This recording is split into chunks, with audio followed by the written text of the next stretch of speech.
Saya nak kongsikan kepada anda 8 formula Be The Legend Trainer. Ini pertama personality, yang kedua marketing.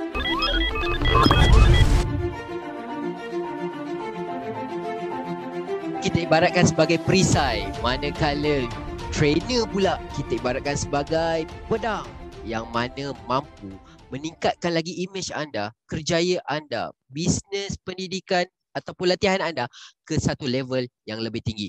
Di mana saya nak kongsikan kepada anda 8 formula Be The Legend Trainer. Ini pertama personality, yang kedua marketing, yang ketiga speaking team, yang keempat event, yang kelima proposal, yang keenam modul, yang ketujuh value, dan yang terakhir adalah behind the scene. So di mana anda menjadi trainer ataupun speaker dalam program, 3 jenis program, iaitu sama ada program in-house jemputan, program internal, program dalaman bersama tim ataupun pasukan anda, dan yang ketiga adalah program secara public. Tak kisah sama anda jalankan secara online maupun offline. Okay. So yang pertama, personality. 3 perkara yang penting untuk personality adalah, yang pertama, bagaimana anda nak menjaga imej anda sebagai seorang trainer. Yang kedua, anda nak membina personal branding anda, dikenali di social media ataupun di dunia internet. Kan? Bagaimana anda berkongsi, yang ini akan menyebabkan personal branding anda makin meningkat. Dan yang ketiga, positioning anda. Anda ada posisi tertentu yang mana orang lain akan ingat anda sebagai seorang trainer yang fokus pada spesifik skill. Ini yang penting bila seorang trainer anda ada spesifik skill. Okay, yang seterusnya, marketing. Bagaimana anda nak gunakan platform, especially social media, dan juga anda nak membuat konten-konten yang bagus yang berkaitan dengan niche anda, kepakaran anda. Ini sangat penting, di mana salah satu tools yang bagus adalah video.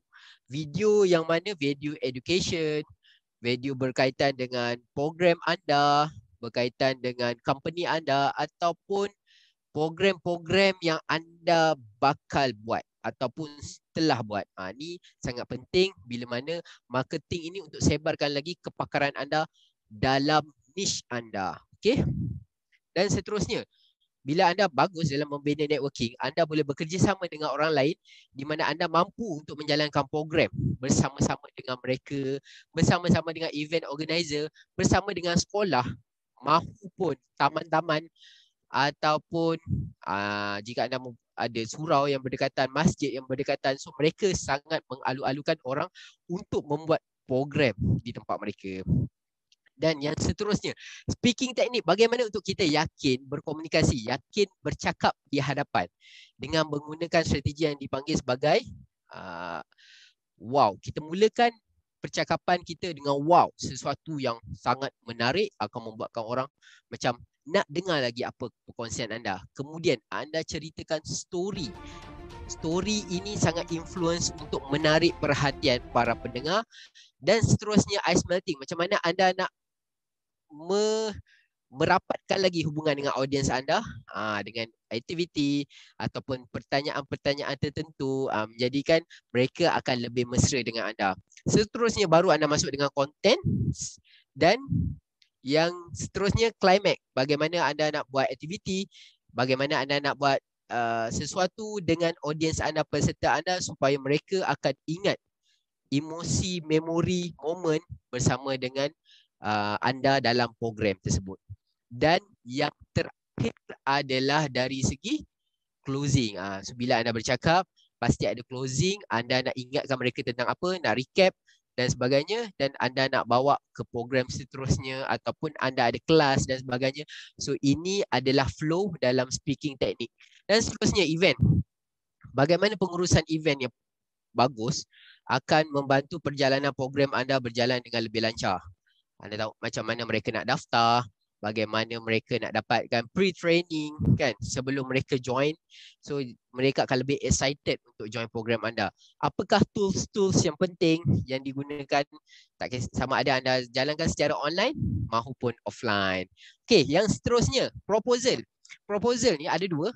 Biasanya kita boleh menggunakan kertas kerja Ataupun yang kedua adalah yang sangat efektif adalah anda menggunakan video, di mana program-program sebelum ni anda videokan, especially part-part yang menarik, part-part yang best, dan juga yang paling penting adalah testimoni dan feedback mereka. Itu akan membuatkan prospek anda akan teruja untuk buat program bersama dengan anda. Seterusnya, modul. Modul yang menarik, framework yang jelas akan membantu peserta-peserta anda untuk dapat grab lagi anda punya konten, anda punya insight dalam modul anda itu dibantu dengan yang kita panggil sebagai framework modul. So design formula anda, formula keunikan anda yang menyebabkan peserta-peserta anda boleh pulang dengan ingat formula-formula yang simple tapi berkesan. Dan yang ketujuh, value. Bagaimana anda nak meningkatkan value anda dengan memberikan lebih nilai menerusi value ladder. Anda design value ladder, maksudnya daripada yang benda yang freemium, percuma tapi premium, kemudian anda nak letakkan program anda dari segi harganya dan sebagainya. Jika anda ada produk-produk, contohnya e-book, buku dan sebagainya, kelas, so ini anda boleh design dalam value ladder. So ini akan membantu anda untuk bagi tahu kepada prospek anda, peserta anda untuk join next level ataupun next value yang telah anda designkan. Dan yang terakhir, last but not least adalah behind the scene. Bagaimana, apa perkara yang penting semasa menjalankan program, yang ini termasuklah dari segi ambil gambar, video, testimoni, survey, feedback dan sebagainya. Benda-benda ni so kadang-kadang kecil tapi sebenarnya dia akan memberi impact, especially untuk kita buat program di lain masa, pada masa akan datang. So behind the scene ni tak kurang pentingnya dalam perjalanan sebuah program. Dan kita sendiri sebagai kita nak jadi legend trainer, so kuasai 8 formula penting ini. So jumpa anda di puncak kejayaan. Yakin sebelum berjaya, be the legend trainer.